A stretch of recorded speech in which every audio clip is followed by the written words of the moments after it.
From Maid to Madame, the untold story of Kiara. In a quiet corner of Lagos, beneath the weight of lost dreams and broken family ties, lived a young woman named Kiara. Orphaned at the age of 12, Kiara had been passed from relative to relative until she landed in the home of her elder sister Adora.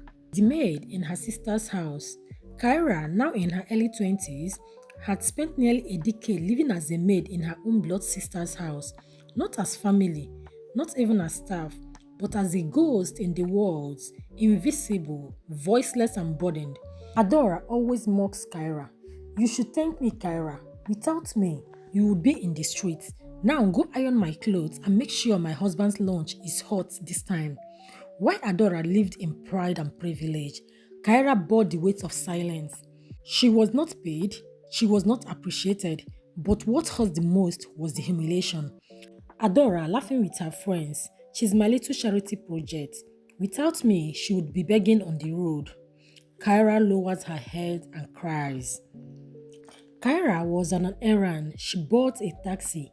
A well-dressed man sits beside her, wearing simple clothes and a baseball cap. Fate has a strange way of changing stories. That day, on a hot Wednesday afternoon, Kyra met Nnamdi, a stranger with a calm voice and a kind eyes. What Kyra didn't know was he was no ordinary man. Nnamdi smiling, you look like you carry a lot on your shoulders. You okay? I'm fine, just life things. They talked about books, about dreams, about pain. For the first time in years, Kyra felt sane. Nnamdi and Kyra started meeting often, sharing suya, talking by the roadside. So, you mentioned you read a lot. What kind of books do you like? Anything really, but mostly the ones where the broken girl finds her strength, where she becomes something more. You like underdog stories because I feel like one, still waiting for my chapter to change. I used to read in secret. At night, Adora would call it a waste of time, said I should focus on cleaning, not stupid dreams. And what are your dreams? To be seen, not pitied, just seen for who I really am. I want to own something one day, a bakery maybe, or a home, not a house, a home, a place I'm not just allowed to stay in, but where I belong. Have you heard of The Alchemist? Yes, the one about the boy chasing his destiny. That book made me cry. Nnamdi responded, funny, I always thought it was about money the first time I read it. Took me years to realize it's about purpose, pain, and how what we go through is preparing us for what is coming. Do you believe in that? That pain has a purpose. I didn't until I lost my mother. It broke me. But in the silence, after she died, I started building real estate, businesses. But even with all that, I felt empty. That was why I came back. I wasn't looking for land. I was looking for something, someone real. Kyra responded, you think I'm real? Realer than most. You've been through fire and you didn't burn. You are still standing. That's rare. Kyra tears up slightly, brushing it off quickly with a laugh and a joke. Careful, you will make me believe in myself. Nnamdi responded, you should, I already do. That night, they didn't talk about wealth or romance. They talked about stories, about wounds, about what it means to keep going when everything says stop. And without knowing it, their story just began. Nnamdi was a billionaire in disguise, a quiet investor in real estate who had recently returned from the UK.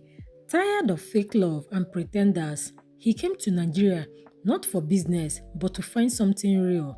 And in Cairo, he saw it. But then, Adora didn't like it. Who are you texting? Must be another broke guy. Don't disgrace me. Kyra smiled. It's just a friend. You?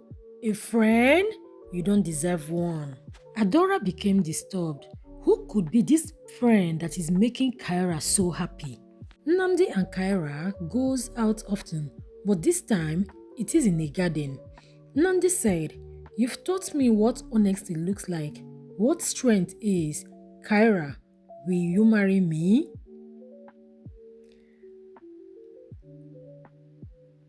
I'm just a maid. Why me? No, you are not a maid. You are a queen waiting to remember who she is. When Adora heard that Kiara is getting married, she laughed. She said that this could be another papa that is waiting for her little charity project. I wonder how the wedding is going to look like.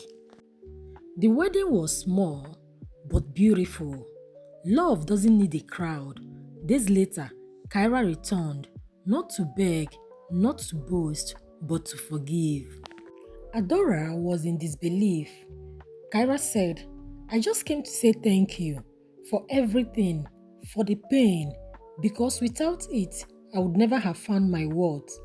From maid to madam, from tears to triumph, this is a case of when they say, when tables turn. And then Kyra's new life begins, not as a maid, but as a madam. She felt seen. All she ever wanted, she got from Nnamdi. And today, Kyra runs a foundation for orphan girls like herself. She invests in housing, she gives jobs, and every brick she lays is a memory of the girl she once was. Not broken, not forgotten, but reborn. I used to think that I was nothing. A little charity project, as my sister said, that is being passed down from relative to relative. I felt invincible. I was broken. I was not seen. But now I know. I was just waiting for the right time to begin.